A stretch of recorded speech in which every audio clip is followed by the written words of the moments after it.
Roberto Saviano, the author of Gomorrah, his exposure of the Italian mafia, says the most corrupt country in the world is Britain.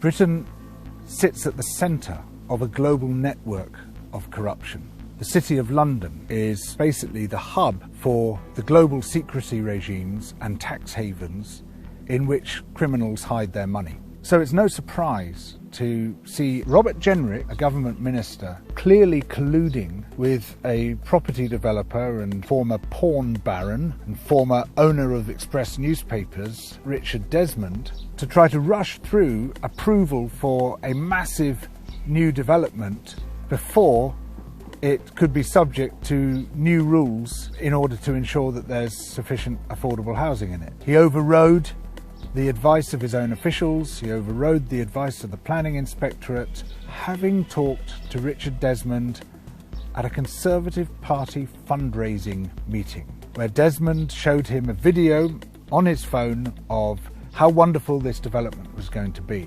If Jenrick's desire to have this development approved had gone ahead, Desmond would have saved £50 million in exchange for a £12,000 donation to the Tory party. It's a pretty good investment.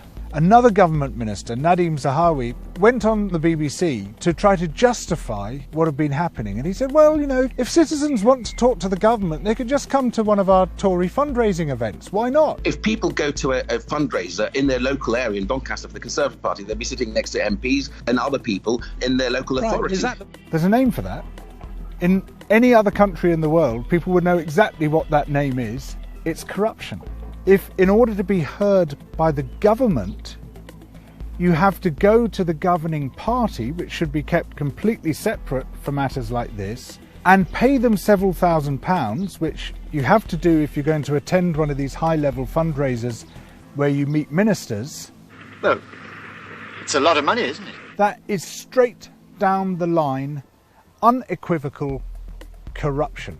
Indeed it is. And yet, Robert Jenrick, the minister at the centre of this scandal, remains in his post. And even as more and more details are exposed, Boris Johnson's office says the matter is closed. Nothing to see here.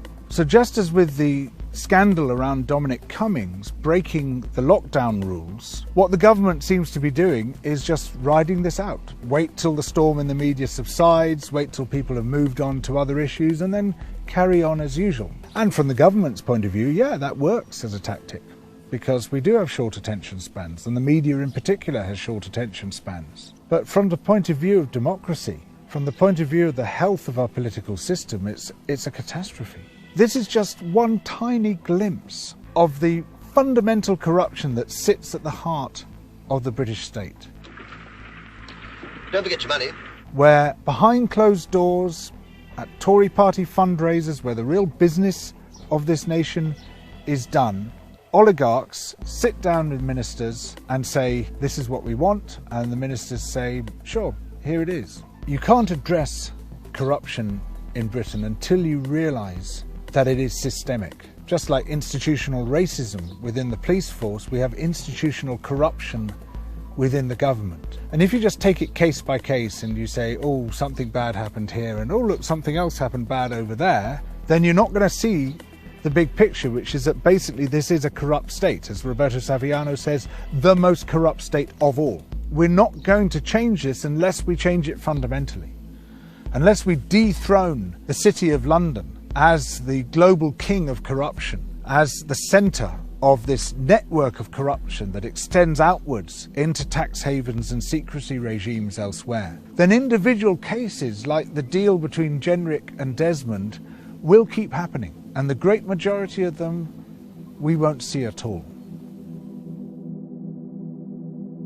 Double Down News brings the big issues together. It shows how they fit into the wider story. The story of where we are and how we got here, and the story of how we need to change, how we need to build a better world. So please support Double Down News through Patreon and allow this journalism to flourish.